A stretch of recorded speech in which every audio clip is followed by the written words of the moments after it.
ये जो 5 लोग मैं तुम लोगों को बताने वाला हूँ ना, जो बॉलीवुड में काम करते हैं, धीरे धीरे करके ये लोग इररिलेवेंट हो गए। इनकी कोई एक ही गलती नहीं है कि भाई इसी वजह से वो इररिलेवेंट हो गए।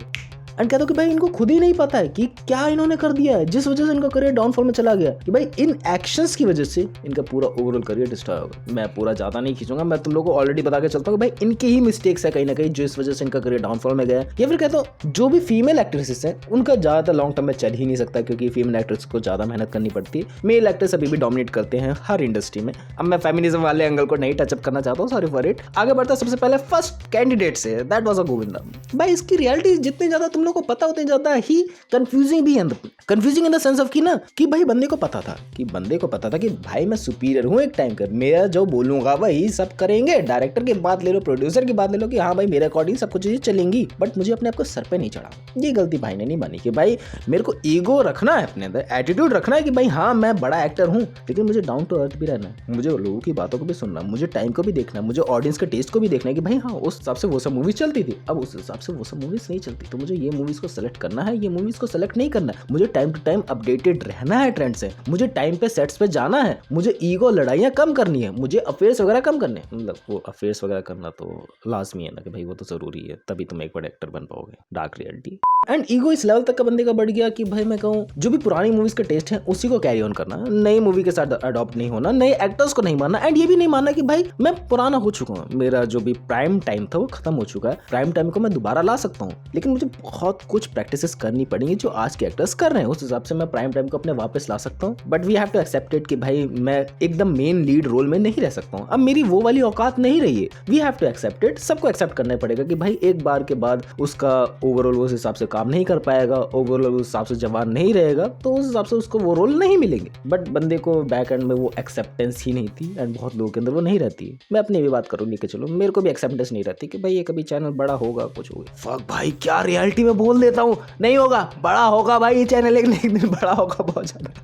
सेकंड पे आते हैं विवेक ओबराय। भाई विवेक ओबराय की कंट्रोवर्सी से कौन नहीं जानता है भाई, किसको नहीं पता क्या तुम लोगों को? मैं बताता हूँ थोड़ा सा रिकैप मारते हैं बस कि भाई विवेक ओबराय ने पंगा ले लिया सलमान खान से। बंदी पटाओगे दूसरों की तो क्या हाल चाल होगा, यही चीज चलेंगे कि भाई हाँ तूने मेरी वाली को ऐसा कर क्यों दिया, भाई मैं उसको डेट कर रहा था, मैं उसको मॉलेस्ट कर सकता हूँ, तू कैसे कर सकता है भाई, तू उसके साथ कैसे डेट पे जा सकता है। यही कंट्रोवर्सी चली एंड विवेक ओबराय ने टेंशन में आके जो अपना स्टेप्स लिए वो आखिरी स्टेप्स है। सलमान खान ने भाई पूरा इंडस्ट्री से उसको बॉयकॉट करवा दिया कि भाई कि विवेक ओबराय ने टेंशन में आके मीडिया आउटलेट्स के सामने ये सब बोल दिया कि भाई सलमान खान ये कर रहे हैं, वो कर रहे हैं, गालियां दे रहे हैं। सो इस वजह से सलमान भाई को क्या लगेगा, गुस्सा। एंड विवेक ओबराय को जब वो रियलाइजेशन हुई कि हाँ भाई मुझे सॉरी वगैरह बोलना चाहिए, भाई मेरे को इंडस्ट्री में काम नहीं मिलेगा, बहुत देर हो चुकी थी। सलमान भाई का ईगो तुम लोग जानते हो भाई, पूरी डेडिकेटेड वीडियो वो डिजर्व करते हैं, पूरा डेडिकेटेड वो चैनल डिजर्व करते हैं कि भाई उनके बारे में ही सब कुछ चीजें बने। सो विवेक ओबराय का करियर उस हिसाब से नहीं चला, लेकिन विवेक ओबराय की भाई जर्नी बहुत ज्यादा ही एकदम फैंटास्टिक लगी। लाइक डाउनफॉल के निकलने के बाद भी बंदे ने बहुत ज्यादा मेहनत करी एंड उस हिसाब से उसका कमबैक भी होने वाला है स्पिरिट मूवी के थ्रू। जितना मुझे दूर से अंदाजा लग रहा है कि भाई संदीप रेड्डी वांगे इस बंदे को निखार के रहेंगे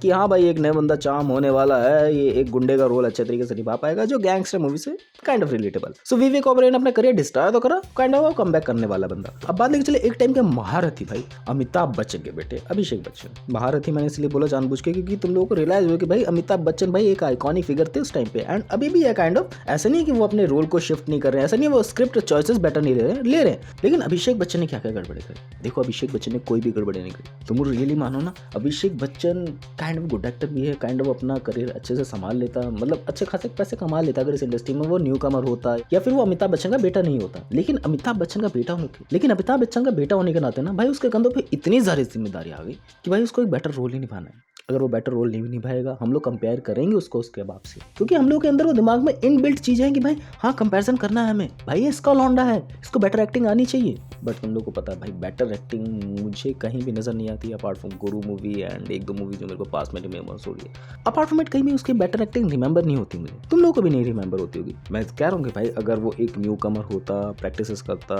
एक्टिंग रेंज को अपनी सुधारता, डेफिनेटली वो एक अच्छा एक्टर बन जाता। और कह दो किसी किसी की किस्मत में होता है कि भाई वो एक्टर अच्छा नहीं बन सकता है, मे बी वो सिंगर बन सकता है, मे बी किसी और फील्ड में जा सकता है, ये भी बात है। अब ये जरूरी है कि भाई एक्टर का बेटा एक्टर ही बनेगा। शाहरुख खान का एग्जांपल हमारे सामने आता है कि भाई हाँ, उसके बेटे ने डायरेक्टिंग से चूज करा, बैट्स ऑफ बॉलीवुड बनाई, हम लोगों ने पसंद करा ना उसे, दैट वाज दैट थिंग। मतलब किसी और रीजन की वजह से पसंद करा।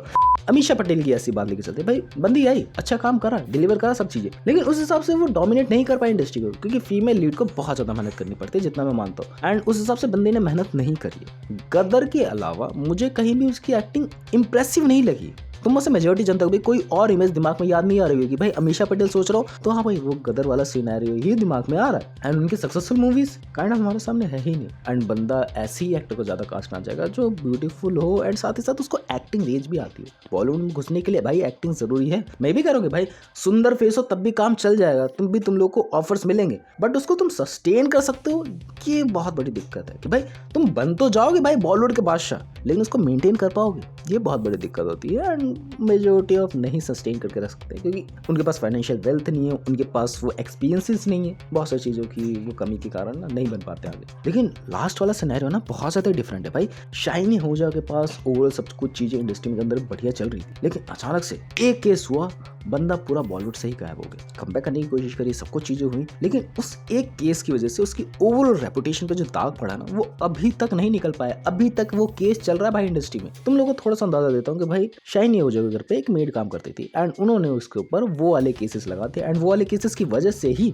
लोगों ने उन्हें गलत नजरिए से देखना चालू कर दिया। मीडिया आउटलेट उस टाइम के इतने ज्यादा हरामी हुआ करते थे ना भाई, कुछ भी न्यूज छाप दिया करते थे। मैं ये नहीं कहूँ कि भाई शाइनी आहूजा ने वो चीजें करी है नहीं करी है, you already have that answer it, but कि तुम लोग इमेजिन करके देखो, तुम लोगों ने व्हाइट शर्ट पहनी हुई है और उस पर कोई दाग लग जाए, छूटता है उतनी आसानी से?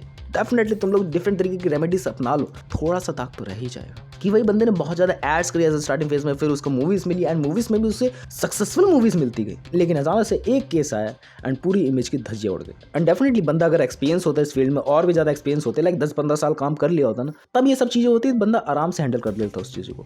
लेकिन बंदा उभर ही रहा था, लाइक 3-4-5 साल मैक्सिमम पहुंचने वाला था, लेकिन जैसे ही पहुंचा वैसी इमेज की धज्जियां उड़ गई। उसको रिकवर कर पाना भाई बहुत ज़्यादा मुश्किल है। एंड उसके दोस्त ने भी एक काइंड ऑफ इमेज उसकी बनाई थी, 2019 में मूवी आई थी आर्टिकल 375, तुम लोगों ने आई थिंक देखी होगी। एंड अगर तुम लोगों को नहीं पता कि भाई शाइनी आहूजा का क्या केस हुआ था, इसी चैनल पे वीडियो पड़ी हुई है, शाइनी आहूजा करके चेक कर लेना। कहूँ कि ज़्यादा दिक्कत थी एक्टर्स के बैक एंड में, जो उनको खुद नहीं पता था कि उनके पास वो मिस्टेक्स चल के खुद ही आ जाएंगे। या तो कुछ एक्टर्स इतने ज़्यादा सक्सेसफुल थे ऑलरेडी, उनके खानदान ऑलरेडी इतने ज़्यादा सक्सेसफुल था, या फीमेल लीड थे, मेल लीड थी, उनको उस हिसाब से वो कैरी ऑन करना था, बट कर नहीं पाए।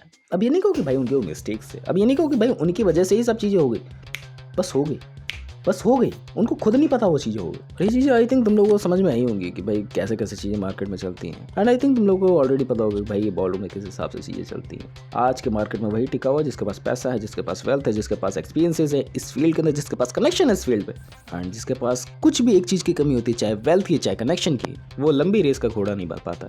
तुम लोगों को भी अंदाजा होगा कौन कौन है कौन कौन नहीं। That's it for the video, मिलते हैं नेक्स्ट वीडियो में, बाय।